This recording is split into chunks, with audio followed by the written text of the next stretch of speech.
The evening mist had come in, low off the heath, and the churchyard smelled of turned earth and the last of the season's dahlias rotting in the cold. Clara stood at the head of a grave that held nothing. She had known it for 8 months. The stone read Edmund James Holt, 4th Earl of Ashwick, lost at sea, and the letters had been cut deep and paid for by a woman who was not his widow.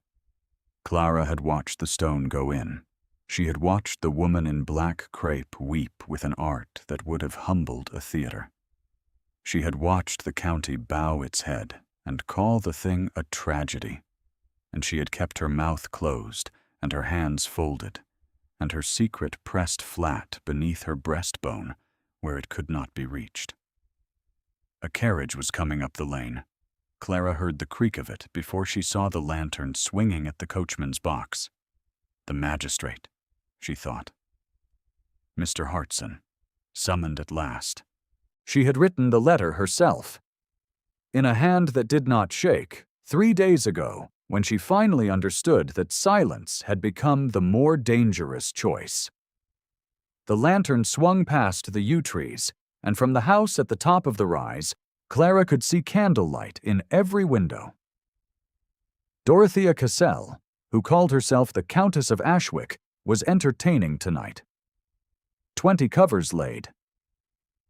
The county's best families expected at 7.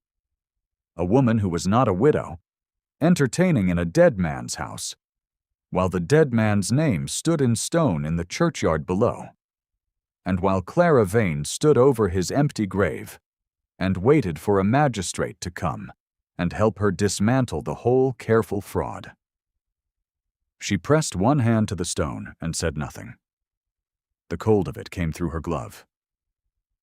If you have wondered what it costs to keep a secret like this one, stay with me. She did not pay in one sum. She paid in installments across 8 months. Every morning she rose and dressed and walked back into that house. Clara Vane had come to Ashwick House as a companion to old Lady Petworth, the housekeeper's cousin, and had stayed when Lady Petworth died because there had been nowhere else to go. Her father was 3 years in the ground, his debts paid in full, and his house sold, and the small income she had salvaged from the wreck of his estate was enough to keep her presentable and nothing more. She had been at Ashwick for 1.5 years before Edmund Holt went to sea. She had known him as one knows the master of a house one serves, which is to say by observation, by the quality of his silences, by the way the household arranged itself around his presence and relaxed, slightly, when he was gone. She had not known him well. She had known enough. He had gone to sea in the autumn on naval affairs she was not told the particulars of, and in March the letter came. Lost in a storm off the Azores. All hands believed drowned. The letter was addressed to the estate steward, and the estate steward had read it in the kitchen passage with his hat in his hands, and Clara had stood in the doorway and heard every word. What came after was the part she had not expected. She arrived within a fortnight.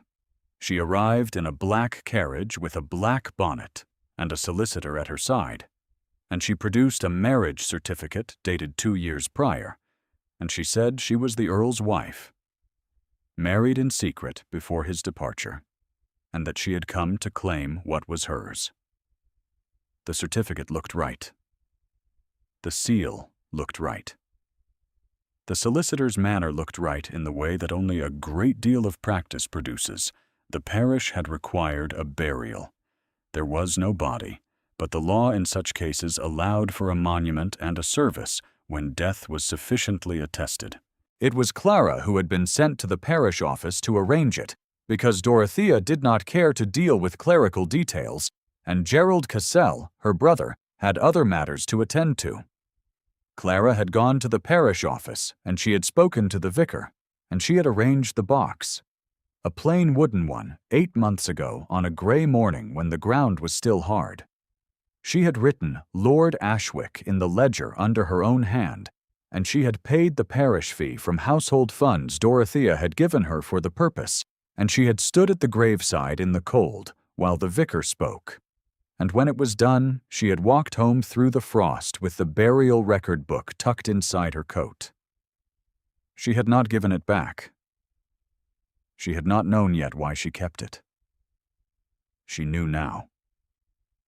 The 8 months of Dorothea's occupancy had a texture that Clara would not easily forget, even when she wished to. It was not the cruelty of the arrangement that stayed with her, because cruelty would have required Dorothea to notice her with enough specificity to wish her harm.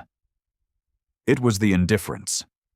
Dorothea organized the household around herself with the confident efficiency of a woman who had been waiting for a house like this one and knew precisely what to do with it now that it had arrived.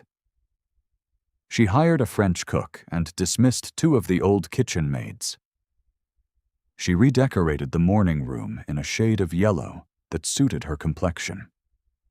She reduced Clara's quarterly allowance by 12 shillings and told her it was an accounting adjustment. Clara had not protested. She had learned, in the weeks following the burial, that protest without evidence was simply noise, and that noise attracted Gerald's attention, and that Gerald's attention produced consequences she was not prepared to endure. She had watched instead. She had kept the ledger. She had waited for the thing that would make the waiting worthwhile.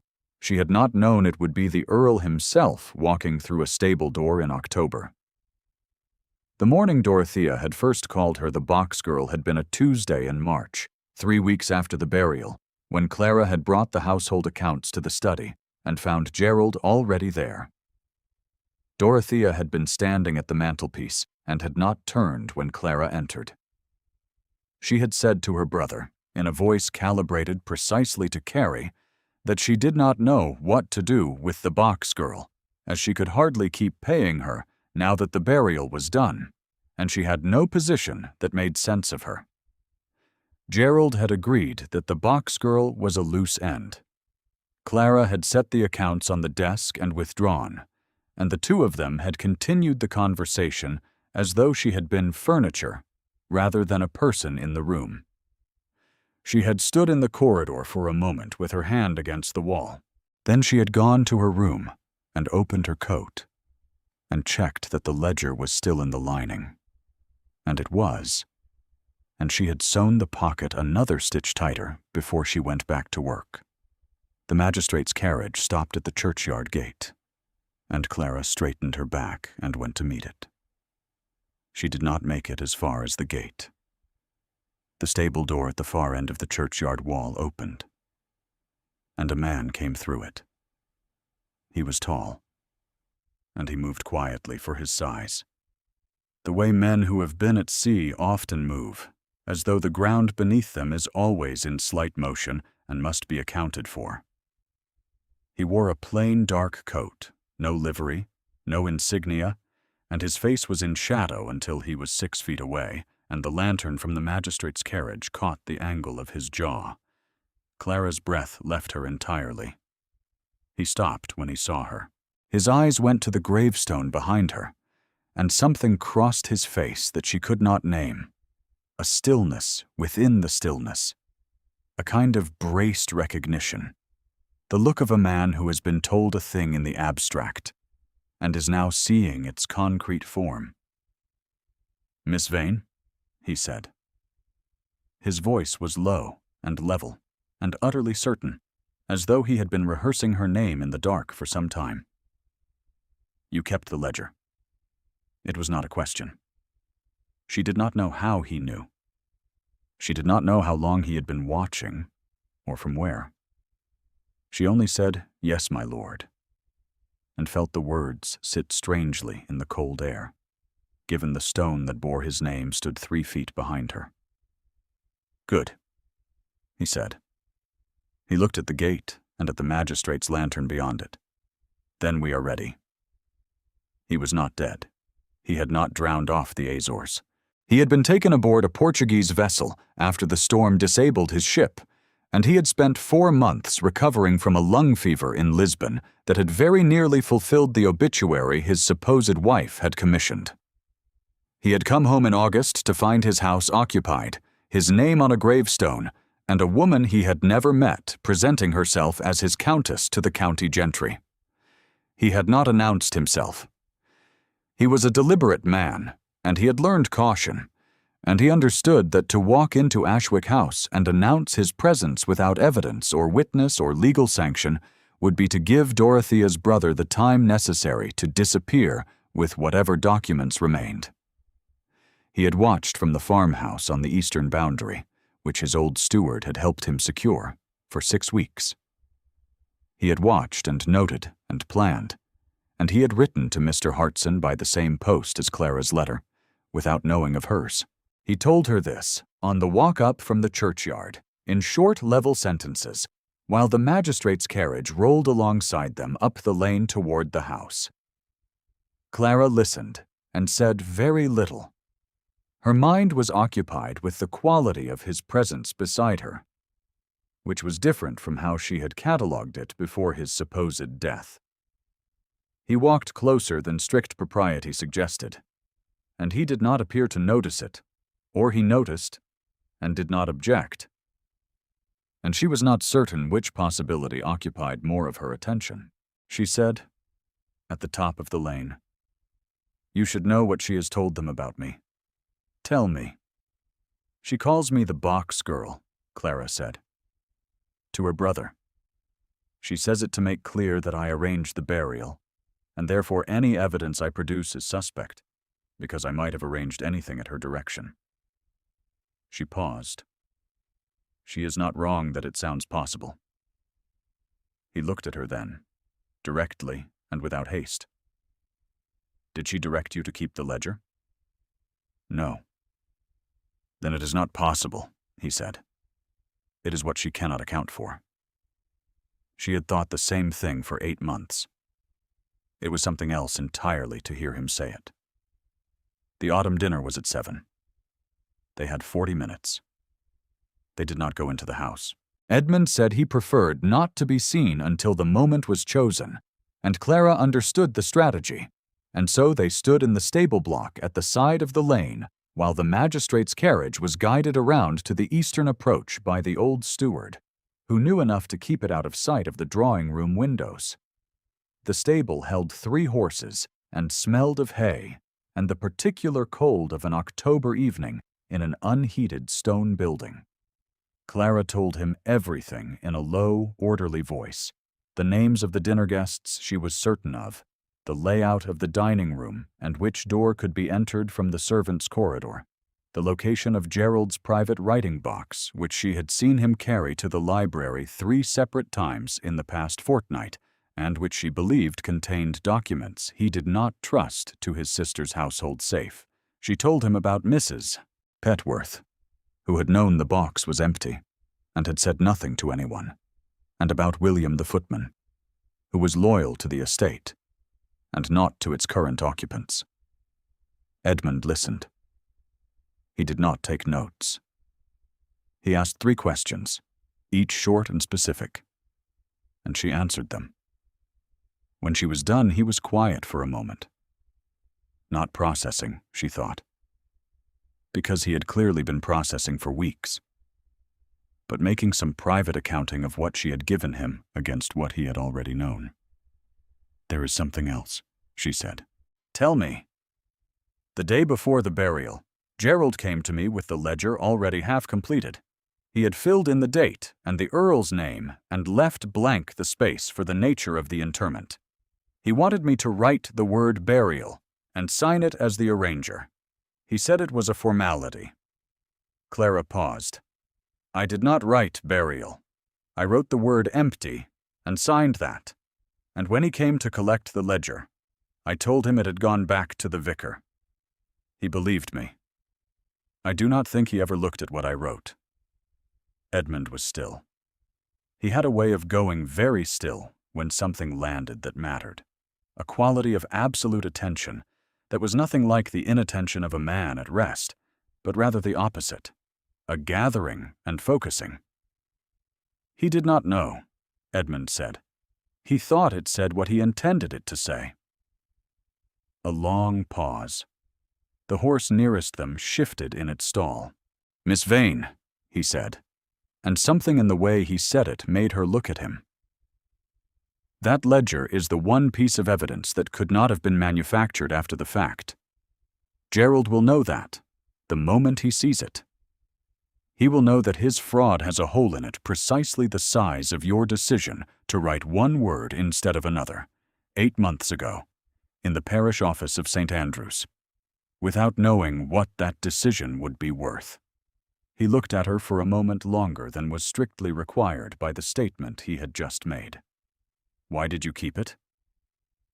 "I have been asked that question twice tonight," she said. "I imagine you will be asked it many more times." The old steward appeared at the stable door and said that Mr. Hartson had arrived and that the first carriages were coming up the main drive. Edmund straightened. He put his hand briefly to his breast pocket, the gesture of a man checking that something is still where he left it, and Clara saw the faint outline of a small oval frame through the wool of his coat. She had seen it before, from a greater distance, and had wondered. He caught her looking. He did not explain it then. He only said, "Come inside with Mrs. Petworth. Wait until the guests are seated. Then count to 200 and open the servants' door from the dining room corridor." She nodded. 200, he said again. Not 180. "I understand counting," she said. Something passed across his face that was not quite a smile and had nothing to do with the situation being funny. He turned and went out into the dark. Inside the house, Mrs. Petworth was in the kitchen corridor when Clara came through the back door. The old housekeeper took one look at her and stepped aside from the larder doorway and pulled the door closed so they were standing in the narrow passage alone. "He is here," Clara said. Mrs. Petworth closed her eyes for a moment. Then she opened them. "Is he well?" "He is himself," Clara said, which she thought was the truest available answer. The old housekeeper held Clara's hands and said nothing for a long moment, and then she squared her shoulders and went back to the kitchen, because there was a dinner for 20 to manage, and it would not manage itself, and because Mrs. Petworth understood that the most dangerous thing she could do for the Earl of Ashwick tonight was to behave as though anything had changed at all. Nothing had changed yet. The guests were arriving. Dorothea stood in the hall in violet silk and diamonds, greeting people whose money and rank she had spent 8 months learning to flatter. Her brother stood at her shoulder as he always did, a solidly built man with careful eyes and a solicitor's habit of watching faces rather than looking at them. Clara came in through the servants' door and went upstairs to change her gown. She had one evening gown, gray-blue wool trimmed at the cuff with her own needlework, which she had made respectable again last spring after the hem frayed. She put it on and pinned her hair and carried the cloth-covered ledger book in the pocket she had sewn into the lining of her Spencer jacket, where it settled against her ribs like a second heartbeat. She went downstairs. She had been in this house for 2.5 years. She knew which floorboard on the gallery landing creaked and which did not. She knew the drawing room filled from the left when guests came in, because the fireplace was on the left wall, and the county's best families converged on warmth, the way iron filings converge on a magnet. She knew the dining room's long table had been the 4th Earl's grandfather's, and that it could seat 30 if both leaves were added, but that Dorothea's 20 covers left the east end of the table empty, which meant Clara would be placed at the far end from the principal guests, which was where she had been placed at every dinner for 8 months. She was not invited to this one. She had not expected to be. She was only the box girl. She heard him say it on the landing outside the dining room to the wife of a nearby baronet, in the tone a man uses when he is filling silence with local color.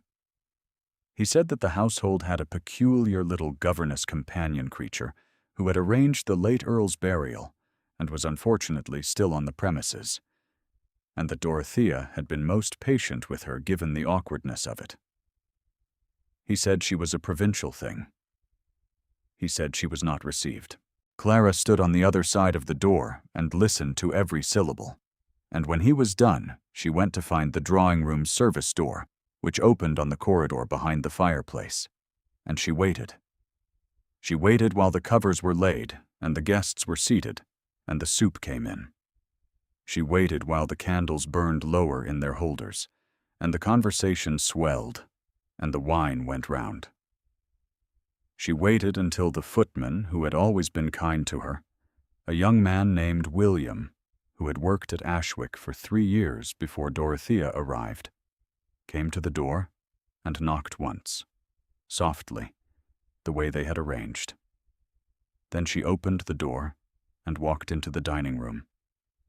The room went quiet by degrees, the way a room does when something enters it that the room's occupants cannot immediately classify. Dorothea saw her first, and her chin lifted a precise half-inch, and the expression on her face was the one she used when a servant had committed a forgettable social error, mildly impatient, already composing the correction. "Miss Vane," she said, "this is not the time." "I believe it is, Mrs. Cassell," Clara said. The room heard the name, not Countess, not Lady Ashwick. Mrs. Cassell, which was all Dorothea had ever been entitled to. A baronet's wife at the middle of the table frowned. A young man with thick spectacles leaned to his neighbor and whispered something. Gerald Cassell stood up from his chair. "The girl is overwrought," he said, and his voice carried the practiced authority of someone accustomed to speaking over women in professional settings. "She has been a source of considerable strain to the household since my sister's arrival. I suggest she be returned to wherever she has come from, and we continue with dinner." He looked at Clara the way one looks at a problem of logistics. She is only the box girl. She is rather more than that. The voice came from the doorway to the hall. Edmund Holt walked into the dining room with Mr. Hartson, the magistrate, at his right shoulder, and his old steward, a man named Carruth, who had worked the Eastern farm for 30 years, at his left. He was still in the plain dark coat. He had not changed it. He did not need to. He crossed the room in 7 strides and stood at the foot of the table, and every face in the room turned to him with the specific quality of attention that belongs to the moment when the world realigns itself without warning. Dorothea's chair scraped back. The violet silk shivered. "That is not possible," she said. Her voice was very steady. Clara recognized the steadiness for what it was, the last performance of a woman whose performance had just been exposed by the audience itself. Edmund looked at her without heat. "You are Mrs. Dorothea Cassell," he said. "You have never met me. The marriage certificate your brother produced was written on paper, purchased in Bristol in January of this year, which postdates the ceremony it claims to record by 26 months. Mr. Hartson has had the seal examined. I will not belabor the particulars in front of these people, because you understand them better than anyone present." Gerald moved toward the door. 2 men Clara did not recognize stepped from the corridor to meet him there, men Mr. Hartson had brought, and Gerald stopped. Clara reached into her Spencer pocket and brought out the cloth-covered ledger book. She walked to where Mr. Hartson stood and placed it in his hands, open to the relevant page. He looked down at it with the unhurried attention of a man who has been a magistrate for 20 years. "This is the parish burial ledger," she said steadily. "The entry is in my hand. The date is the 14th of February. The box interred is described as empty, at the vicar's discretion in cases of loss at sea, which is the standard notation. At the bottom of the entry, I have written the word empty and initialed it. because I did not know what else to do with what I knew, and I needed there to be a record somewhere that a living man's name had not truly gone into the ground. Silence. The kind that happens in a room when the room understands that what it has just witnessed is not a scene, but a fact. Edmund looked at Clara. He looked at her the way he had looked at the gravestone in the churchyard, with the braced recognition of a man encountering the concrete form of something he has until now only known in the abstract, except that this time the thing he was recognizing was not his own mortality. It was her. Miss Vane buried that box, he said, to the room, to Mr. Hartson, to the 20 witnesses who had come for Dorothea's dinner and would leave having witnessed something altogether different. She will not be dismissed. It was 11 words. He did not elaborate. The room did not require elaboration. The baronet's wife pressed her handkerchief to her mouth. The young man with the spectacles had gone very still. Dorothea said, "Gerald." It came out smaller than anything she had said in 8 months. Gerald did not answer, because Gerald was already speaking with the men in the corridor. The collapse of Dorothea's performance was not loud. That was the part Clara remembered longest afterward. It was quiet. The violet silk sat down in the chair again, and the diamonds caught the candlelight the way diamonds will regardless of what is happening around them. And Dorothea pressed her hands flat on the table in front of her, and looked at them, and said nothing further. The fraudster who knows they are found out rarely shouts. They sit very still, and they consider the distance between where they are and where they should have stopped. Clara had expected something uglier, some final performance. There was none. The performance was over.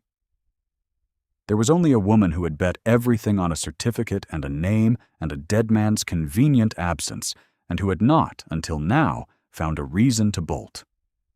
Mr.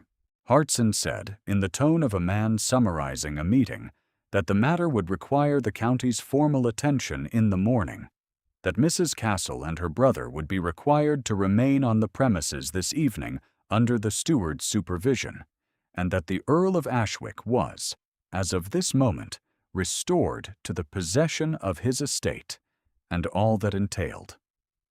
He used the word entailed without irony. The baronet's wife made a sound that was almost a laugh, and suppressed it. 3 of the guests quietly took their leave, the way people do when the shape of an evening has altered so completely that staying would require them to decide which version of the story they had witnessed. The rest remained. Clara thought they remained because they were decent people who understood, without being told, that the Earl had come home to an empty house bearing his own name on a stone, and that decency required witness to the restoration of it. Mrs. Petworth appeared in the doorway to the kitchen passage. She looked at the room, and then at Edmund, and then at Clara, and her expression was the one she had been keeping to herself for 8 months. The expression of a woman who has known a thing was wrong and has been waiting for someone with sufficient evidence to say so. Edmund crossed to the kitchen doorway and spoke to her briefly. Clara could not hear what he said. Mrs. Petworth nodded once, with the dignity of a woman whose patience has been vindicated. Later, Clara sat in the blue chair by the study fire, and the clock on the mantelpiece read 20 minutes past 9, and the house was quiet in the way houses go quiet when something has been resolved that has been unresolved for a very long time. Not silence exactly, but the cessation of a particular held note. Edmund came in from the corridor and sat down in the chair across from her. He looked tired in the specific way of a man who has been managing a sustained tension and has now been permitted to let it down. He said, "You wrote the word empty." "Yes." "On the night of the burial?" "Yes." He was quiet for a moment. The fire settled. Outside, the wind came in off the heath, and the last of the dahlias in the garden shuddered against the panes. "Why?" he said. "You had no way to know you would need it. You had no reason to believe anyone would come looking." Clara considered the question. She had considered it herself many times in the 8 months of keeping the ledger hidden in the lining of her warmest coat. "Because it seemed to me," she said, "that the burial of a living man ought to leave some trace of being wrong, even if no one ever found it, even if it only mattered to me." She looked at the fire. "I did not know you were alive when I wrote it.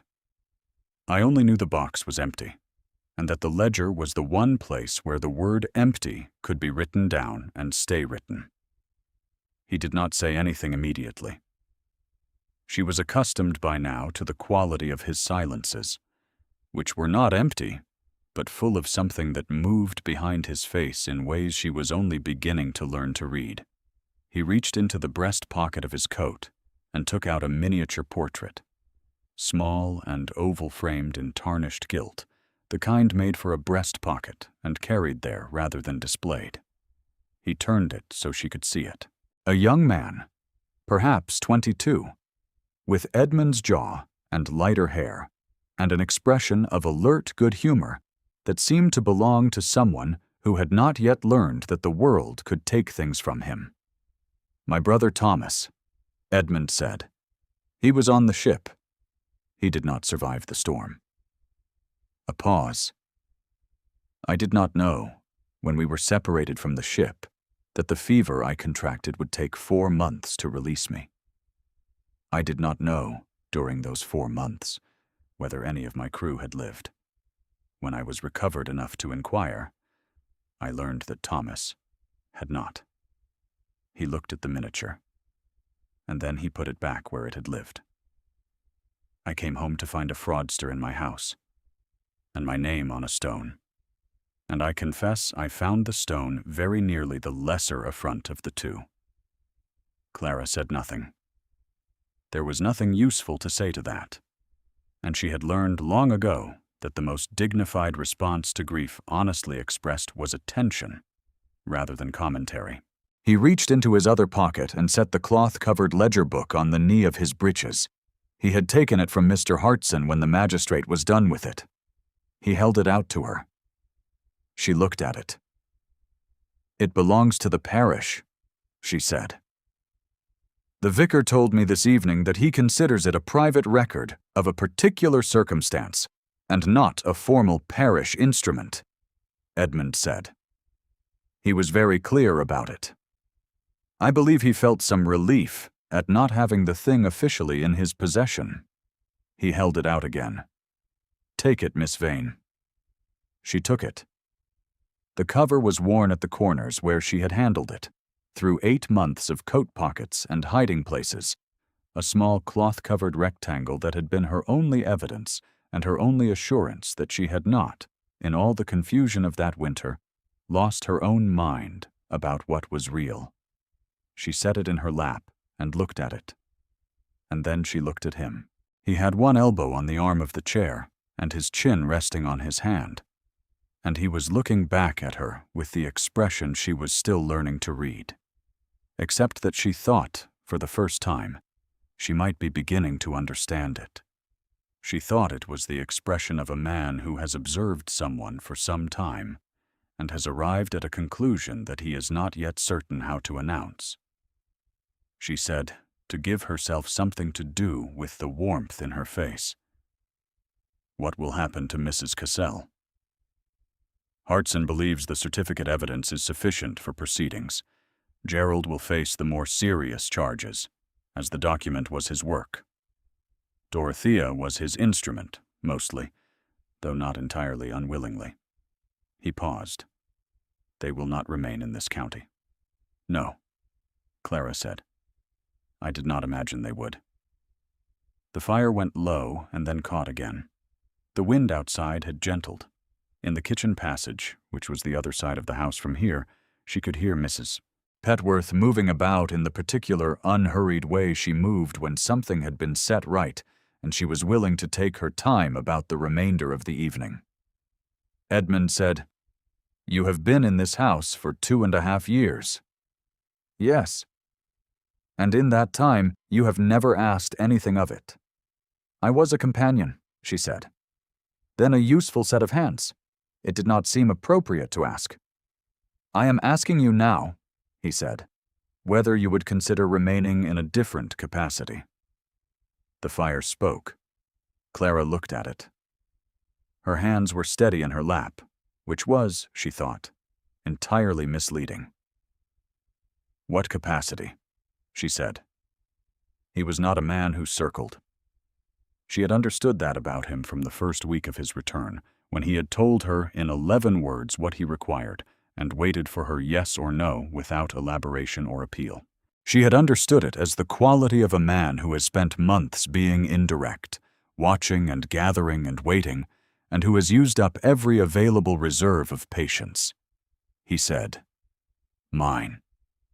The word sat in the room with them, and the fire crackled, and Clara felt the small cloth-covered book in her lap like an anchor, the thing she had carried through 8 months of wrongness and finally brought to the only place it could be useful.